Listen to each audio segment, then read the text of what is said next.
Selamat pagi semuanya.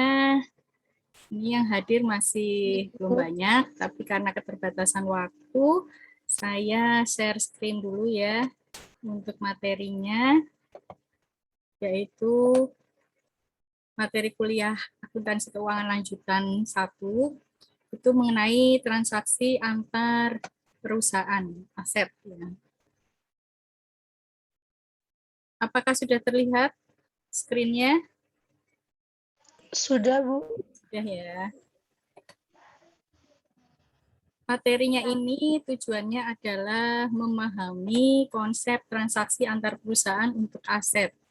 Terus kedua, menyusun jurnal eliminasi untuk aset. Ketiga, cara untuk menyusun kertas kerja konsolidasi.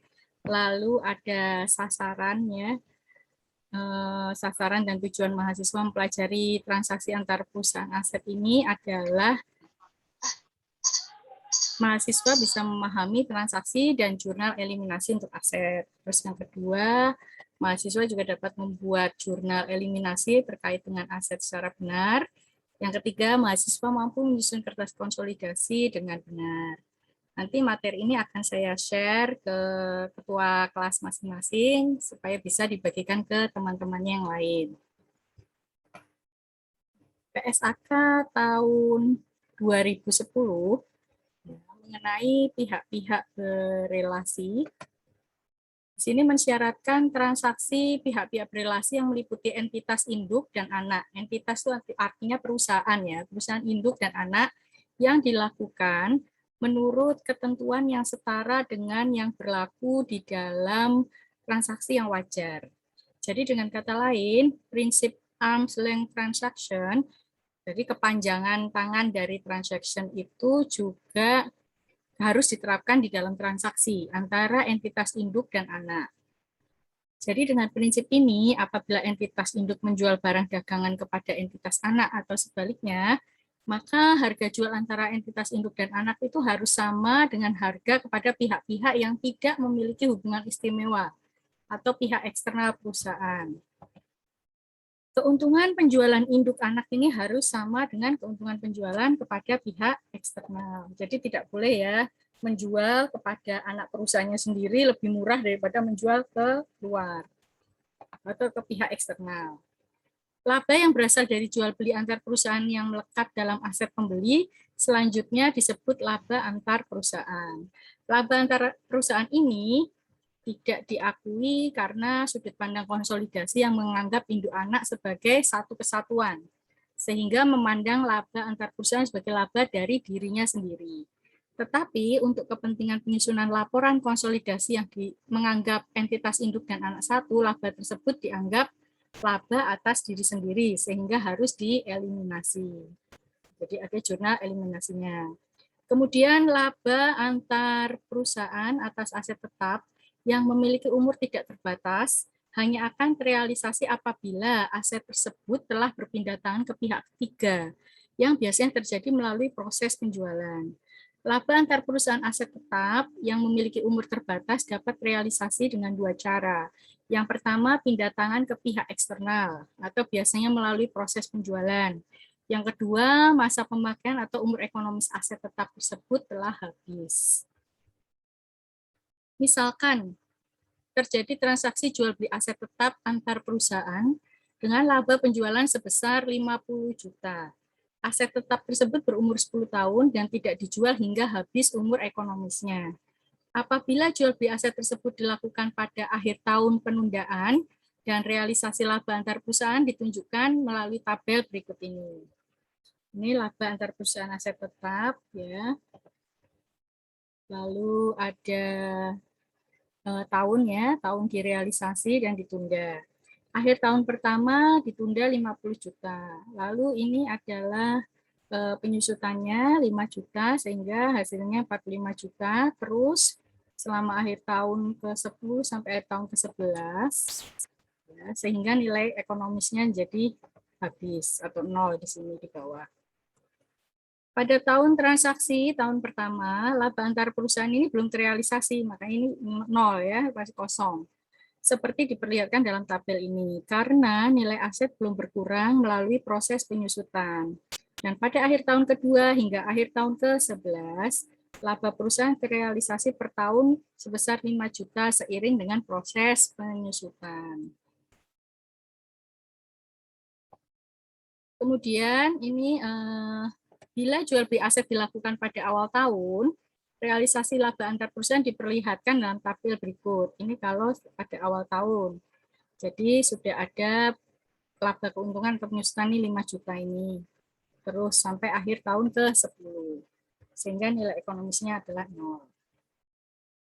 Lanjut ke laba antar perusahaan dan pendapatan investasi.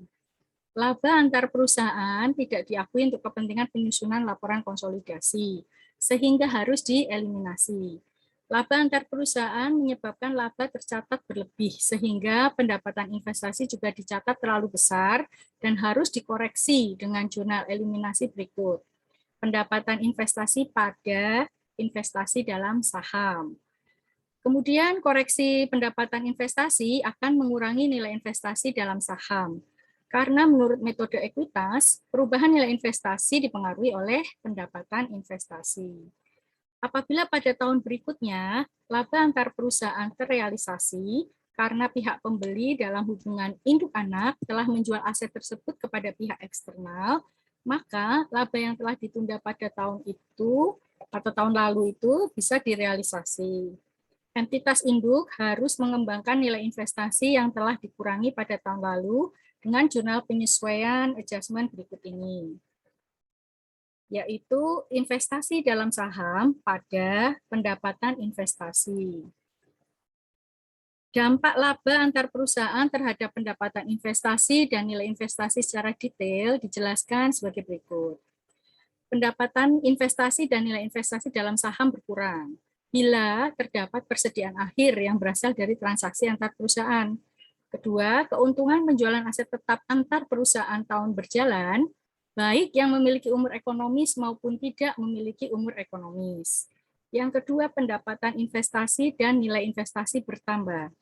Bila terdapat persediaan awal antar perusahaan atau penjualan tahun berjalan berasal dari persediaan awal, atau bisa juga pada saat penjualan aset antar perusahaan yang tidak memiliki umur ekonomis kepada pihak eksternal. Ketiga, jika laba antar perusahaan diamortisasi untuk aset tetap antar perusahaan yang memiliki umur ekonomis. Perhitungan pendapatan investasi akan lebih kompleks jika terdapat laba antar perusahaan yang disajikan dalam tabel sebagai berikut.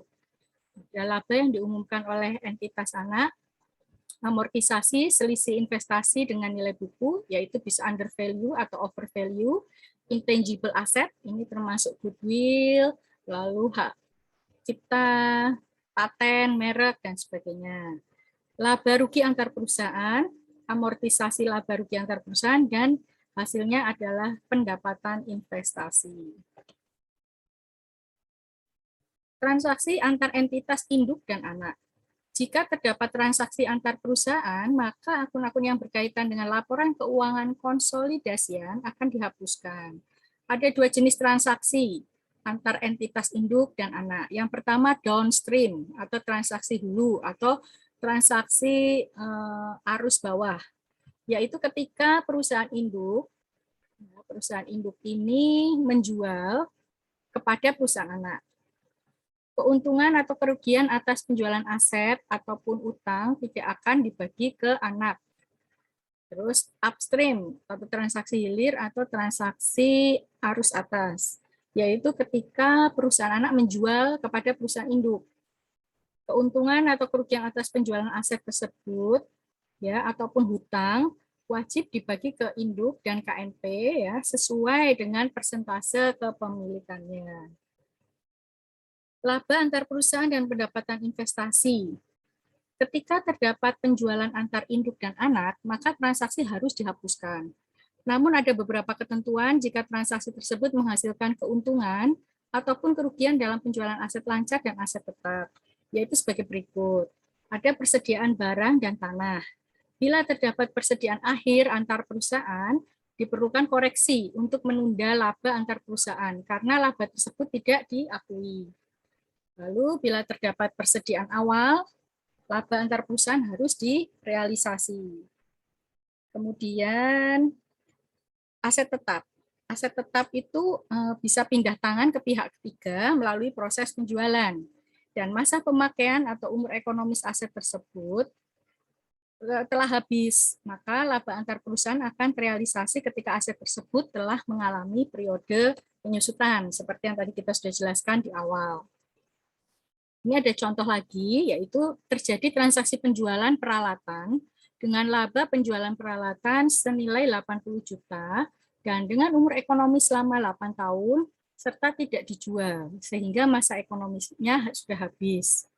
Seperti contoh tadi ya, ini terjadi penjualan ya selama 8 tahun, nilainya 80 juta, lalu penyusutannya 10 juta sampai dengan akhir tahun ke-9.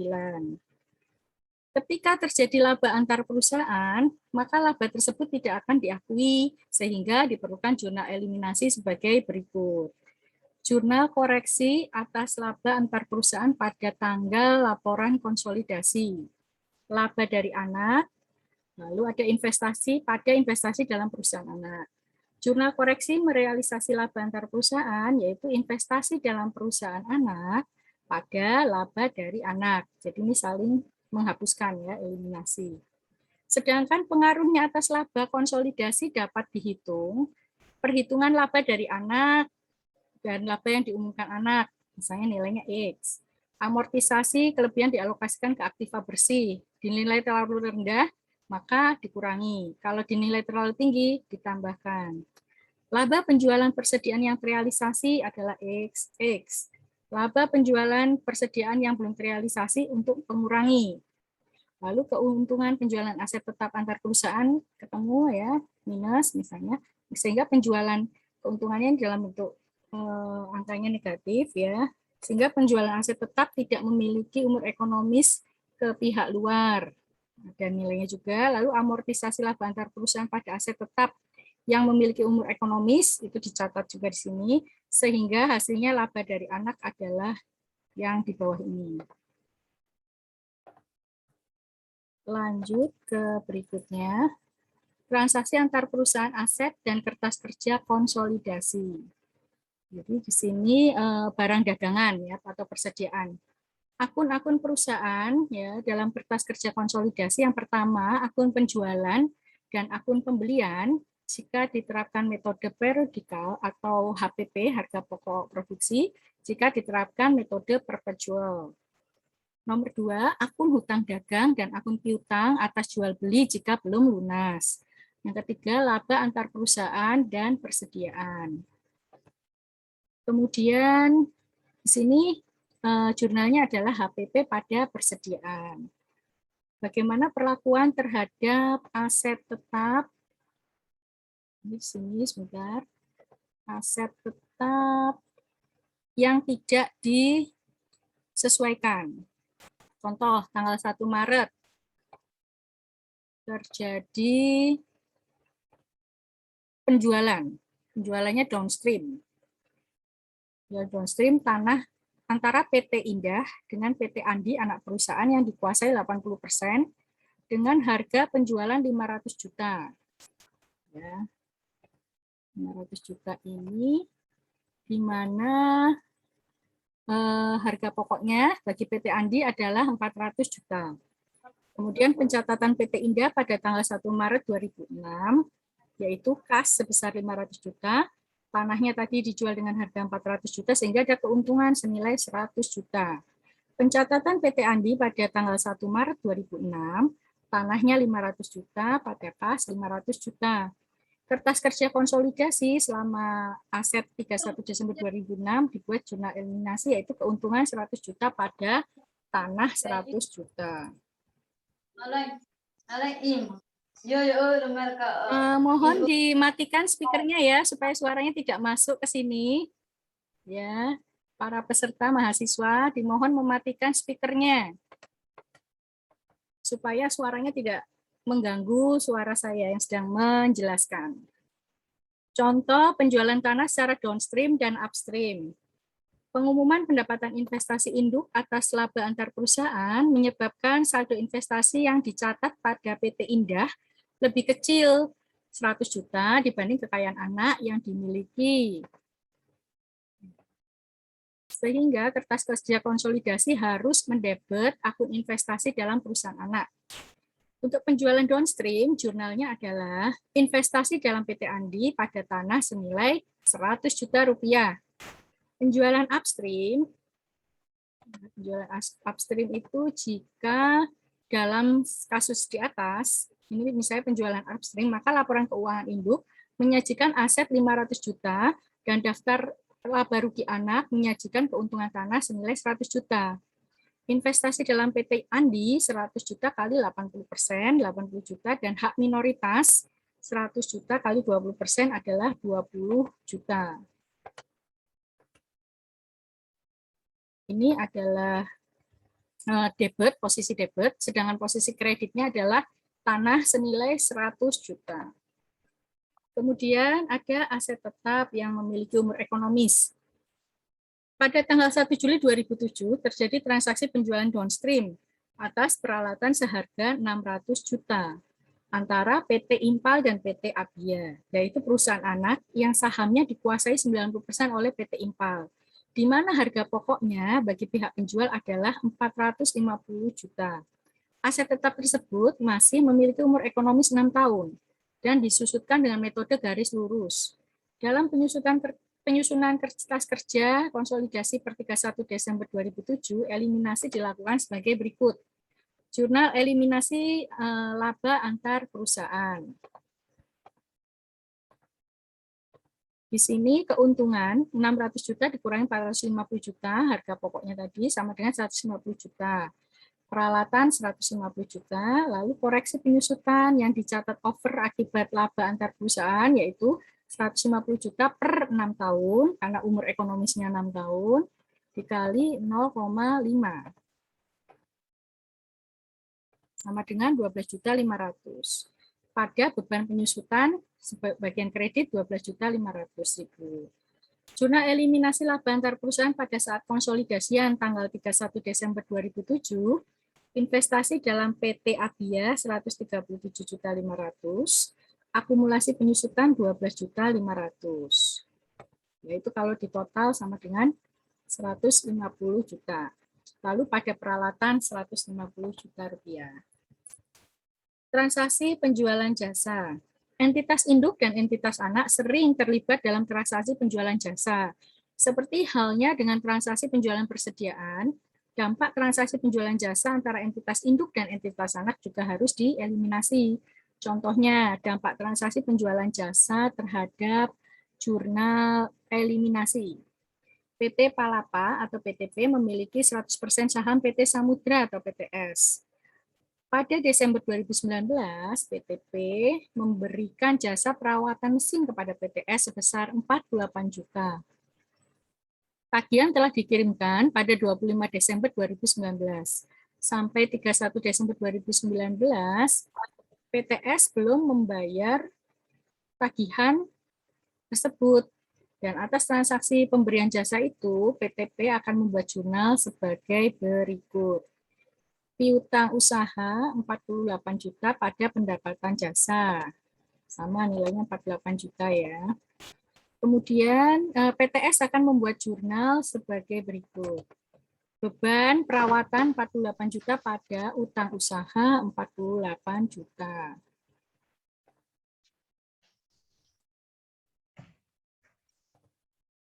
Selanjutnya, ke slide berikutnya, ini adalah jika terjadi laba atas transaksi antar perusahaan untuk aset tetap yang dapat disusutkan.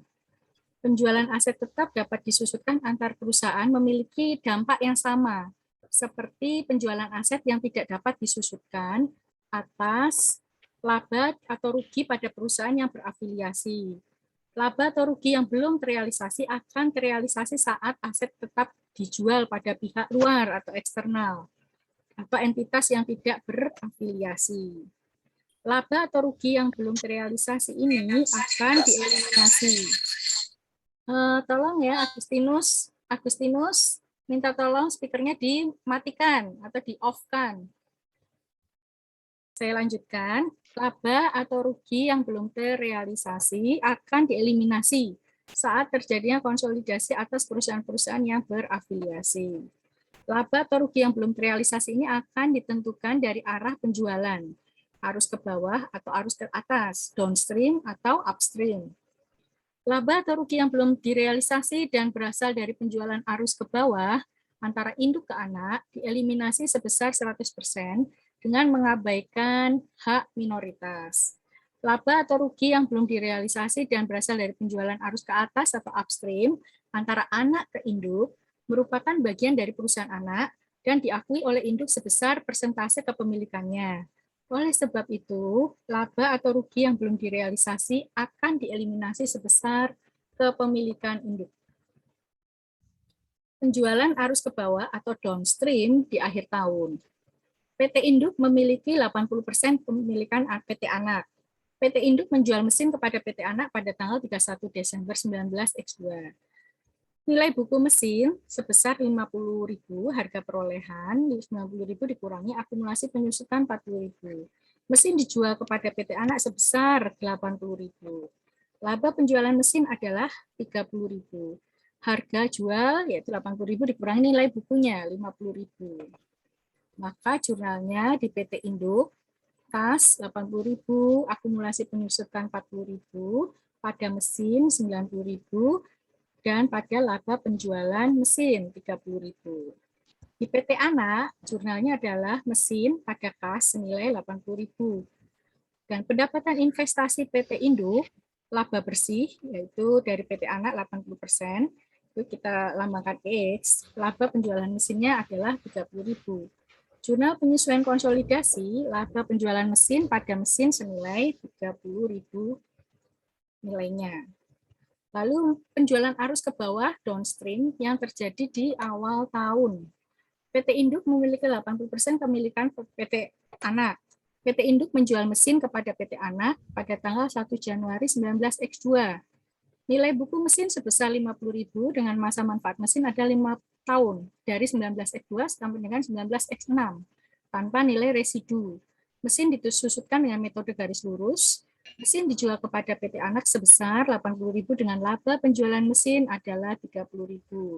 Di sini dicatat jurnalnya pendapatan investasi PT Induk pada tahun 19X2, laba bersih dari PT Anak 80% tadi X, terus laba penjualan mesinnya adalah 30.000, pengakuan bagian laba penjualan mesin 6.000. Maka dilakukan jurnal konsolidasi tahun 19X2, laba penjualan mesin pada mesin senilai 30.000, akumulasi penyusutan pada beban penyusutan 6.000.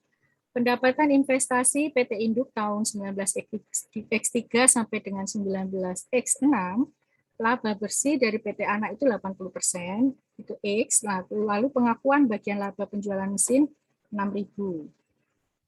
Di sini jurnal konsolidasi 19X3, 19X4, 19X5, dan 19X6. Di sini investasi pada PT Anak ya menyusut, jadi dari 24.000 dikurangi 6.000 18.000, dikurangi 6.000 12.000, dikurangi 6.000 sama dengan 6.000. Lalu akumulasi penyusutannya 6.000 naik ditambah 6.000 12.000 tambah 6.000 18.000 tambah 6.000 24.000. Dan mesin harganya di sini tetap 30.000. Lalu ada akumulasi penyusutan senilai 6.000 di tiap tahunnya dan beban penyusutannya juga sama 6.000 di setiap tahunnya. Penjualan arus ke atas atau upstream di awal tahun. PT Induk memiliki 80% kepemilikan PT Anak. Informasi 1 Januari 19X4 terkait penjualan truk dari PT Anak ke PT Induk disajikan sebagai berikut. Harga jual 12.000, nilai perolehan truk pada bagi PT Anak itu 14.000, akumulasi penyusutan truk per 31 Desember 19X3 5.000, nilai residu truk per 31 Desember 19X6 adalah 3.000, masa manfaat truk per 1 Januari 19X4 3 tahun, metode penyusutannya garis lurus, laba bersih PT Anak tahun 19X4 adalah 50.000.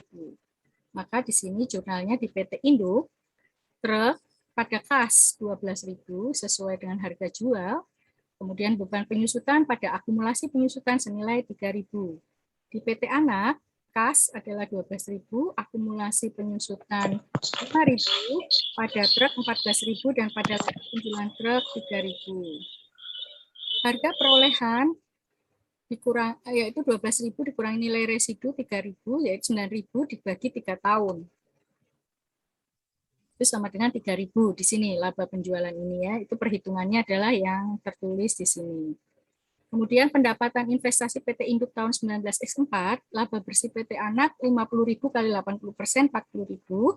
Laba penjualan truk belum direalisasi 3.000 kali 80% sampai dengan minus 2.400. Pengakuan laba, yaitu laba 3.000 dibagi 3 tahun masa umur ekonomisnya, dikalikan 80%, sama dengan 800, sehingga totalnya adalah 38.400. Pendapatan investasi PT Induk 19X5 sampai 19X6, laba bersih Anak 80%, pengakuan bagian laba penjualan per 800. Dan di sini adalah jurnal konsolidasinya dari 19X4, 19X5, dan 19X6. Selama tahun 19X8 ini, PT Anak menjual tanah juga kepada PT Induk dengan keuntungan 100.000 per 31 Desember 19X8.